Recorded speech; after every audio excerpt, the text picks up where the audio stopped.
بسم اللہ الرحمن الرحیم۔ السلام علیکم۔ تاریخ میں ہے کہ خطہ ہند میں چاند 2 ٹکڑے دیکھا گیا، لیکن اس وقت بھی اس خطہ میں اس معجزے کی تصدیق اسے نصیب ہوئی جس کا ازل سے ستارہ سفید تھا۔ ان میں ایک بابا رتن بھی تھے۔ مورخین نے لکھا ہے بابا رتن بن ساہو ساکن تربندی، جو نواح دہلی میں ایک مقام سے پیدا ہوئے۔ آپ پہلے ہندوستانی ہیں جنہوں نے رسول خدا حضرت محمد صلی اللہ علیہ وآلہ وسلم کی زیارت سے مشرف ہو کر دین اسلام قبول کیا، جن کے لیے بعد پیارے آقا صلی اللہ علیہ وآلہ وسلم نے طویل عمر کی دعا فرمائی تھی، جس کی وجہ سے بابا رتن نے 632 سال زندگی پائی۔ علامہ ابن حجر عسقلانی نے جلد اول کتاب الصحابہ فی المعرفۃ الصحابہ میں بابا کے حالات زیادہ تفصیل سے لکھے ہیں۔ 675 ہجری میں محمود بابا رتن نے خود اپنے باپ کی تفصیلی حالات اور ان کا معجزہ شق القمر کا مشاہدہ کرنا، ہندوستان سے بلاد عرب جانا اور مشرف باسلام ہونا بیان کیا ہے۔ چنانچہ 737 ہجری میں قاضی نور الدین بیان کرتے ہیں کہ میرے جد بزرگوار حسن بن محمد نے ذکر کیا کہ مجھ کو 17واں برس تھا جب میں اپنے چچا اور باپ کے ساتھ بسلسلہ تجارت خراسان سے ہندوستان گیا اور ایک مقام پر ٹھہرا جہاں ایک عمارت تھی۔ دفعتاً قافلہ میں شور و غل پیدا ہوا، دریافت کیا تو معلوم ہوا کہ وہ عمارت بابا رتن کی ہے۔ وہاں ایک بہت بڑا درخت تھا جس کے سائے میں بکثرت لوگ آرام پا سکتے تھے۔ جب ہم اس درخت کے نیچے گئے تو دیکھا کہ بہت سے لوگ اس درخت کے نیچے جمع ہیں۔ ہم بھی اسی غول میں داخل ہوئے۔ ہم کو دیکھ کر لوگوں نے جگہ دی۔ جب ہم درخت کے نیچے بیٹھ گئے تو ایک بہت بڑی زنبیل درخت کی شاخوں میں لٹکی ہوئی دیکھی۔ دریافت کرنے پر معلوم ہوا کہ اس زنبیل میں بابا رتن ہیں، جنہوں نے رسالت مآب صلی اللہ علیہ وآلہ وسلم کی زیارت کی ہے۔ حضور صلی اللہ علیہ وآلہ وسلم نے 6 مرتبہ ان کے لیے طویل عمر کی دعا کی۔ یہ سن کر ہم نے ان سے کہا کہ زنبیل کو اتارو کہ ہم اس شخص کی زبان سے کچھ حالات سنیں۔ تب ایک اور بزرگ نے اس زنبیل کو اتارا۔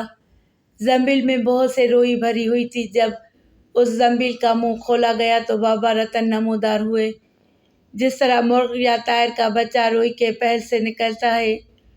پھر اس شخص نے بابا رتن کے چہرے کو کھولا اور ان کے کان سے اپنا منہ لگا کر کہا، جد بزرگوار، یہ لوگ خراسان سے آئے ہیں، ان میں سے اکثر شرفاء اور اولاد پیغمبر ہیں۔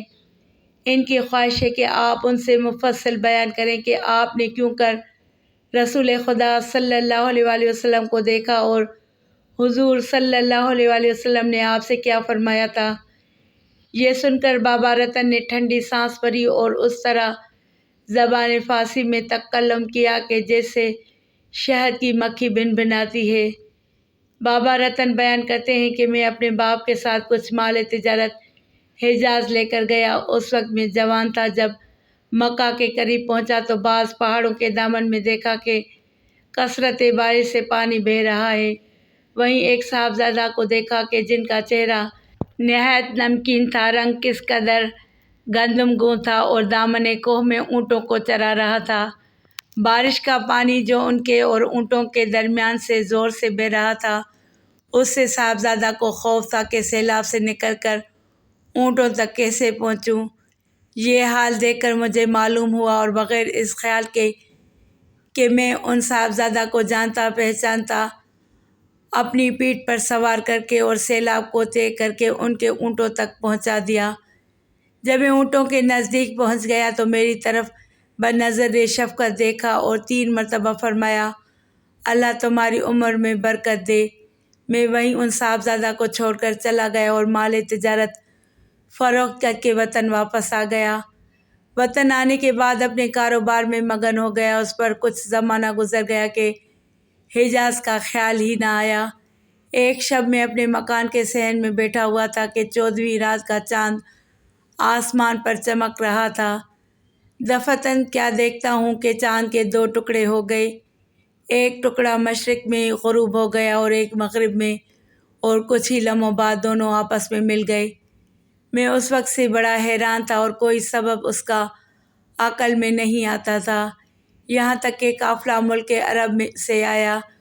اس نے بیان کیا کہ مکہ میں ایک شخص ہاشمی نے ظہور کیا ہے اور دعویٰ کیا ہے کہ میں تمام عالم کے واسطے خدا کی طرف سے پیغمبر مقرر ہوں۔ اہل مکہ نے اس دعویٰ کی تصدیق میں مثل دیگر انبیاء کے معجزہ طلب کیا کہ چاند کو حکم دیں کہ آسمان پر 2 ٹکڑے ہو جائے۔ اس شخص نے ایسا کر دکھایا۔ بابا رتن کہتے ہیں کہ جب مجھے یہ کیفیت معلوم ہوئی تو مجھے شوق ہوا کہ اس شخص کی جا کر زیارت کروں، چنانچہ میں نے سفر کا سامان درست کیا اور کچھ مال تجارت ہمراہ لے کر روانہ ہوا اور مکہ میں پہنچ کر اس شخص کا دریافت کیا۔ لوگوں نے مکان اور دولت قدہ کا نشان بتایا۔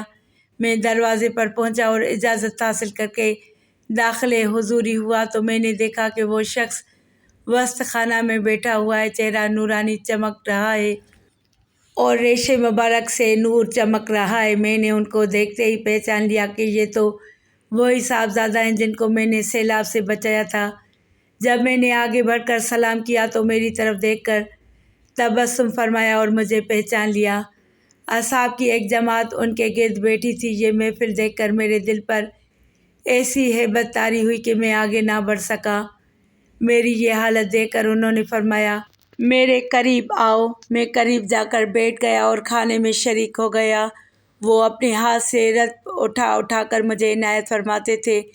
علاوہ اس کے جو رطب میں کھائے 6 رطب انہوں نے اپنے ہاتھ سے مجھے عنایت فرمائے۔ پھر میری طرف دیکھ کر پرتبسم اشارہ فرمایا کہ تو نے مجھے نہیں پہچانا؟ میں نے عرض کیا مجھے مطلقاً یاد نہیں۔ تو انہوں نے فرمایا کہ کیا تو نے اپنی پیٹھ پر سوار کر کے مجھے سیل رواں سے پار نہیں اتارا تھا اور اونٹوں کی چراگاہ تک نہیں پہنچایا تھا؟ یہ سن کر میں نے پہچانا اور عرض کیا، اے جوان خوش رو، بے شک صحیح ہے۔ پھر ارشاد فرمایا، دائیں ہاتھ بڑھا۔ میں نے اپنا ہاتھ بڑھایا تو انہوں نے بھی اپنا ہاتھ بڑھایا اور مصافحہ کر کے ارشاد فرمایا، پڑھو، اور کلمہ شہادت پڑھایا۔ میں نے اس کو ادا کیا۔ حضور صلی اللہ علیہ وسلم بہت مسرور ہوئے۔ جب میں وہاں سے رخصت ہونے لگا تو نبی کریم صلی اللہ علیہ وسلم نے 3 مرتبہ عمر میں برکت کی دعا دی۔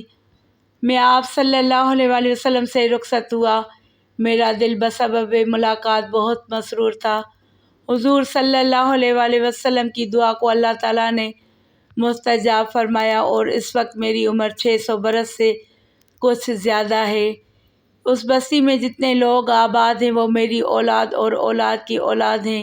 محترم ناظرین، یہ وہ بابا رتن رضی اللہ تعالیٰ عنہ ہیں جو شق القمر دیکھ کر مکہ مکرمہ روانہ ہوئے اور صحابہ کے درجے میں شامل ہوئے۔ اللہ کریم ان کے برکت پر کروڑوں رحمتیں نازل فرمائے اور ہمیں علم و عمل میں کمال عطا فرمائے، آمین۔